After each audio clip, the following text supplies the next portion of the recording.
Yes, karibu sana katika habari za udako na burudani mtazamaji popote unakoendelea kutazama na kufuatilia taarifa mbalimbali kupitia Biomedia. Kalumi official Rosely on the microphone.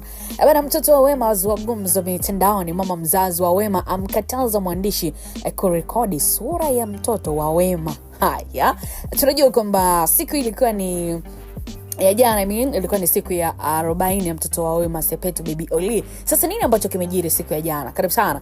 Mwigizaji mfanyabiashara maarufu nchini Tanzania Wema Sepetu ameweza kufanya sherehe ya siku 40 ya mtoto wake, hafla ambayo ilihudhuriwa na ndugu, marafiki pamoja na watu mbalimbali wa karibu yake. Sasa hafla hiyo pia imeweza kuvutia pia hisia za wengi baada ya kuwa moja ya matukio ambayo yalikuwa yakisubiriwa kwa hamu sana na mashabiki wake, hasa kutokana na uvumi uliokuwepo kuhusu iwapo angeamua kumuonyesha mtoto wake hadharani ama vipi.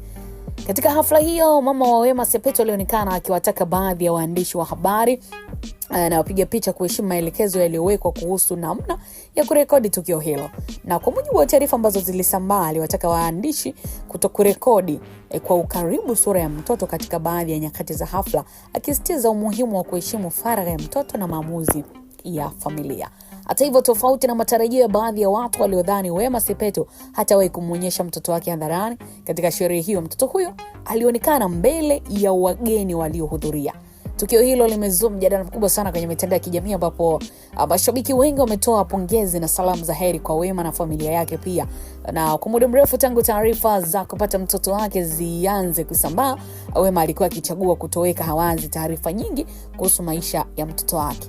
Hatua hiyo pia iliwafanya baadhi ya watu kuendelea kubashiri kuhusu lini angeamua kumtambulisha rasmi kwa umma. Sasa hafla siku 40 imeonekana kuwa ni hatua muhimu sana katika safari hiyo, ukiwa na fursa ya kusherehekea maisha mapya ya mtoto huyo pamoja na familia na marafiki wa karibu na Wema Sepetu.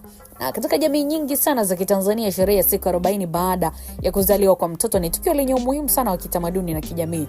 Familia hutumia siku hiyo kumshukuru Mwenyezi Mungu, kuombea afya njema na mtoto na kusherehekea pia pamoja na ndugu na marafiki. So baada ya picha na video, hafla hiyo kusambaa sana kwenye mitandao ya kijamii, mashabiki wengi sana waliweza kuonyesha furaha yao kwa kumuona mtoto wa Wema kwa mara ya kwanza, wengine wakieleza kuwa ni haki ya mzazi kwa lini na kwa namna gani pia atamtambulisha mtoto wake kwa umma, huku akisisitiza umuhimu wa kuheshimu faragha ya mtoto wa mtu, hususan ya watu maarufu. So hafla hiyo imeendelea kumgumzo sana kwenye mitandao ya kijamii till today, ambapo wengi wameendelea kumtakia Wema Sepetu na mwanae afya njema, maisha yenye baraka na mafanikio katika hatua mpya na maisha ya familia yao. So mambo yako hivyo. Wakati mwema mtazamaji wetu wa Biomedia popote pale ambapo unaendelea kututazama. Karibu tena wakati mwingine kwa ajili ya kuhabarika nasi.